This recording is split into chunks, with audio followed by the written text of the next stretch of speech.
El Departamento de Relaciones Públicas, Prensa y Protocolo de la Asamblea Legislativa presenta Asamblea Legislativa Noticias. Porque hay cosas buenas que decir.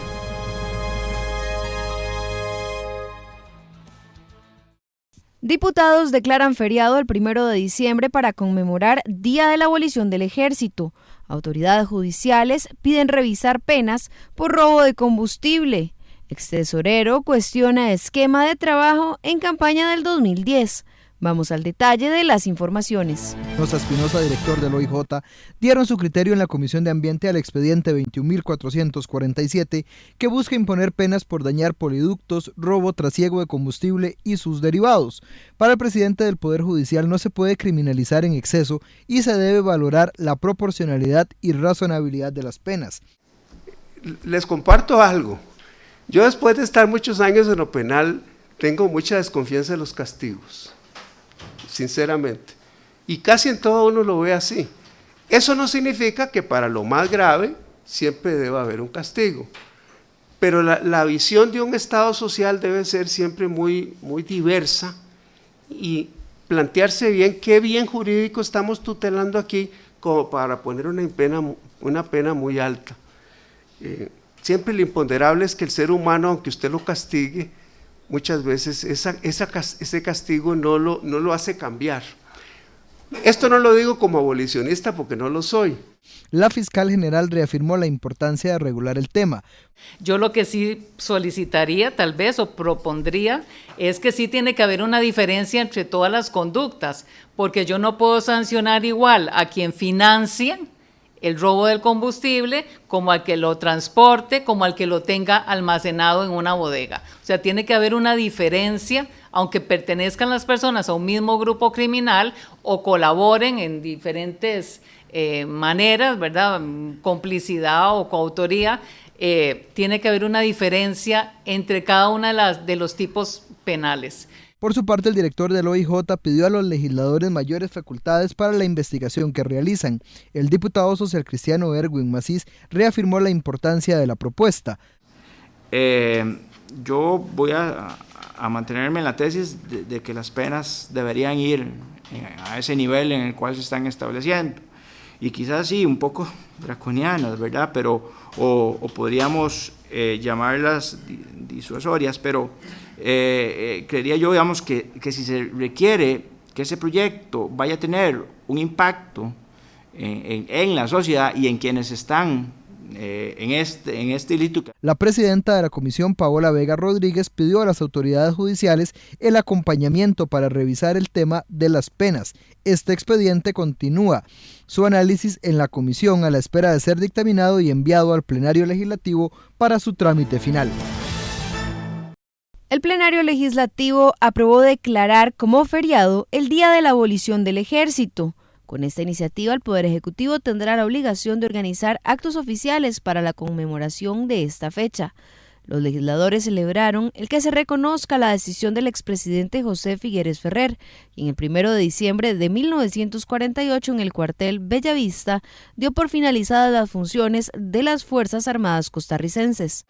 Ojalá que esta celebración del 1 de diciembre sirva para que las nuevas generaciones de costarricenses que han crecido en un país sin ejército entiendan y comprendan el valor tan importante que tiene haber tomado esta decisión de haber eliminado de nuestro país ese aparato perverso de muerte y destrucción que fortaleció una sociedad y una cultura civilista con vocación de paz, que nos ha brindado estabilidad política en términos relativos claros y marcados respecto a otras naciones latinoamericanas.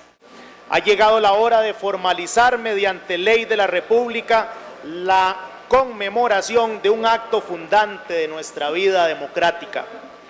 Nuestro país ha dado contribuciones muy importantes a la humanidad en relación con la ardua tarea de acabar con los conflictos armados. La pacificación de Centroamérica, tarea inconclusa, pero que ha significado que miles de costarricenses y centroamericanos hayan dejado las armas y no murieran en los campos de guerra.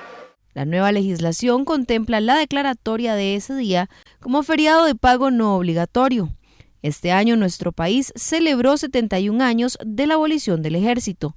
El proyecto aprobado también elimina el feriado del 12 de octubre y regirá únicamente como día feriado de pago no obligatorio para el Cantón Central de Limón.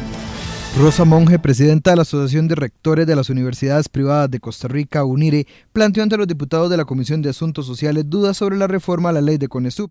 Nos parece que someter u obligar a que cada persona que hace estudios en el exterior para poder continuar una carrera o para poder continuar con un posgrado tenga que ir a CONARE a someterse a un proceso de reconocimiento, limitaría terriblemente la competitividad de las universidades, pero sobre todo iría en contra de la libertad de enseñanza que tienen nuestros estudiantes. La representante insistió en la necesidad de que la acreditación no sea obligatoria. La diputada liberacionista Yorleni León Marchena cuestionó sobre la participación de UNIRE en favor de mejorar la educación costarricense. La pregunta es si ustedes lo recurrirían una vez que esté aprobado el proyecto de ley, porque si existe la vocación, la voluntad para avanzar en calidad. Si hay posibilidad de mejorar o modificar las cosas que nos preocupan, no creemos particularmente que la acreditación tenga que ser obligatoria. Creemos que existen otros mecanismos y que es necesaria la diferenciación. Si existe la posibilidad de esa modificación, pues nosotros estaríamos de acuerdo. Por su parte, Rubén Hernández Valle, abogado constitucionalista, señaló ante los diputados que el SINAES debe ser un ente adscrito al Ministerio de Educación Pública para que sea un ente técnico en beneficio de la educación nacional, esto donde algunas otras modificaciones que planteó a este proyecto de ley. El plenario legislativo aprobó el expediente 20.502 que autoriza a Infocop a pagar los derechos laborales de 44 trabajadores tras el cierre del ingenio Agroatirro en Turrialba. La administración arrastraba deudas por 5.200 millones de colones al 2017 y el cierre impactó a 400 familias cañeras de los cantones de Jiménez y Turrialba. La autorización es por 285 millones para cubrir el pago de aguinaldo, vacaciones, cesantía, intereses y horas extras. Este proyecto lo que pretende es llevar justicia a los trabajadores de Agroatirro porque al quedar el consorcio desarticulado se quedaron sin alguien que asuma la responsabilidad directa de pagar los extremos laborales. También se aprobó el expediente 21.254 que autoriza a cada sede del Sistema Nacional de Educación Musical a que administre los recursos correspondientes a matrícula, con la salvedad que cada cuatrimestre deberán presentar un informe al CINEN y uno anualmente a la Contraloría General de la República. Óscar Fernández Venegas, ex tesorero del Comité Ejecutivo del Partido Acción Ciudadana hasta el 2009, cuestionó el esquema de trabajo de las autoridades en la campaña del 2010. Entonces, la lectura que yo hago de esto, simple y sencillamente fue la simulación de gastos, con el propósito de cobrar deuda política por alrededor de 1.000 millones de colones, no es cualquier cosa, porque todos los contratos están viciados de nulidad. Para mí todos los contratos están viciados de nulidad. Y hay responsabilidades que deben afrontar un juicio. Ya aquí hay personas imputables, ¿verdad? Espero estarles convenciendo que esto no tiene parangón en la historia de la política del país. Esto no lo hicieron ni siquiera la política tradicional, con partidos que tienen una vigencia de más de 70 años. Esto no lo han hecho, ni tampoco lo hizo el Partido de Acción Ciudadana antes de esto. Para el compareciente, los responsables son los miembros del Comité Ejecutivo Nacional. El diputado Drago Dolonesco cuestionó la razón de que los contratos del 2010 sí terminaron en los tribunales, mientras que los del 2006 no. Si los contratos del 2006 son prácticamente iguales a los del 2010, ¿por qué los del 2010 sí fueron a los tribunales por delito y los del 2006 no, don Óscar? ¿Qué cree usted? Yo creo... No es lo que yo creo, es lo que pasó, porque si fueron aprobados por la Contraloría y refrendados por el Tribunal Supremo de Elecciones, porque eso va en etapas, ¿verdad? Y asciende. La Contraloría dijo sí, y el Tribunal Supremo de Elecciones también dijo sí. Como le digo, los del 2010 también hubieran pasado por el mismo proceso, solo pasa que hubo un accidente, digo yo, y entonces se dieron cuenta, ¿verdad? Para finalizar, el ex tesorero pidió a los diputados avanzar en la investigación para que ésta no prescriba y ampliar la investigación a la campaña del 2014. Los legisladores de la provincia de Limón le reclamaron a la ministra de Educación, Giselle Cruz, el abandono que han tenido los centros educativos de la región. Según el diputado liberacionista David Gurzón, es urgente que en Limón pueda haber obras de infraestructura educativa. Sí me llama la atención cómo un colegio del área metropolitana, como el Napoleón Quesada, señora ministra, ha tenido una celeridad y una atención prioritaria desde el DIE para que las cosas se resuelvan. Y es que ahí es donde hay esa desigualdad. Es ahí donde nosotros vemos, señora ministra, en la provincia de Limón y en las provincias costeras, en las fronteras, el olvido y las prioridades que los gobiernos, y principalmente los últimos 2 gobiernos, están dando. Revisando y haciendo el diagnóstico de la DIE es realmente para reorganizar la DIE en las funciones de pertinencia, agilidad, que bien lo mencionaba usted, don David, y realmente atendiendo esas necesidades que requiere el país. Y yo lo he dicho en varios procesos aquí en la Asamblea Legislativa, o sea, realmente la infraestructura educativa es un tema de emergencia nacional.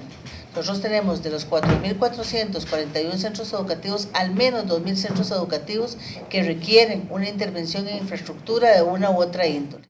La legisladora Yorleni León también le reclamó a la jerarca de Educación la falta de agilidad del gobierno para ejecutar las obras que están pendientes. Y es que, según la diputada, actualmente en Limón hay más de 600 centros educativos, de los cuales 136 tienen órdenes sanitarias. De estas 136 órdenes sanitarias, ¿cuánto tenemos de presupuesto 2020 para atender centros educativos en la provincia de Limón? Y le hago la observación de que sea en Limón porque a veces vemos esos grandes rubros en el presupuesto, pero no necesariamente van a nuestras regiones, se quedan en el Valle Central. Entonces, ¿cuánto del presupuesto 2020 va destinado para Limón? ¿Cuál es el horizonte de tiempo que tiene el MEP para poder atender estas órdenes sanitarias? Pero hemos atendido las provincias en general, determinando qué son esas necesidades. Y en particular en Limón, nosotros hemos hecho como administración un índice de carencias. Y en el índice de carencias está Limón, por eso damos también alguna prioridad. Los legisladores aprovecharon para pedirle a la jerarca que ponga especial atención a los niños y jóvenes con discapacidad que viven en esa provincia, pues según los diputados no están siendo atendidos de la mejor manera. Los integrantes de la Comisión de Guanacaste cuestionaron al alcalde municipal Julio Viales Padilla por la falta de vigilancia y seguimiento en las obras de mantenimiento al estadio Edgardo Baltodano Briceño. El diputado socialcristiano Rodolfo Peñaflores señaló la falta de voluntad y priorización de obras por parte del jerarca municipal. A mí lo que me parece, desgraciadamente, que Liberia ha sido histórico, yo me imagino con muchos cantones, que siempre ha habido una lucha tremenda entre alcalde y comité de deportes. Siempre ha existido eso. Retengo un poco los fondos, no entrego lo que corresponde, quedo debiendo, ustedes no cumplen, yo tengo la potestad de no hacerlo, no me nombran a este en el comité de deportes, yo no aporto esto, el consejo municipal se pone de acuerdo con el alcalde, si no me nombran a este, no le giramos y desgraciadamente a esto llegamos. Peñaflores pidió que en 60 días se presente ante la comisión un informe remedial para atender los problemas expuestos. Similar es la posición de la legisladora Milady Alvarado Arias de Restauración Nacional. Mucha manera de explicarlo, pero hablemos de la administración entonces. ¿Se está administrando correctamente? Pregunto yo, porque si tenemos atrasos en los bancos y no hay una vigilancia total en el estadio, el comité de deporte tiene que ir avanzando para que el deporte siga. Sabemos que tenemos mucha droga, muchos niños que necesitamos tenerlos involucrados, pero ustedes es la parte fundamental del cantón, por ser actual alcalde. Entonces, si la administración no está vigilando aún en cosas menores, ¿qué podemos esperar el día de mañana? Entonces, esta investigación tiene un fin y el fin no es destruir, el fin es construir, que Guanacaste se luzca, que Liberia se luzca con ese estadio. O sea, en este momento Liberia debe tener un estadio donde todo el mundo quiera ir a jugar a Liberia, donde las actividades grandes sean en Liberia.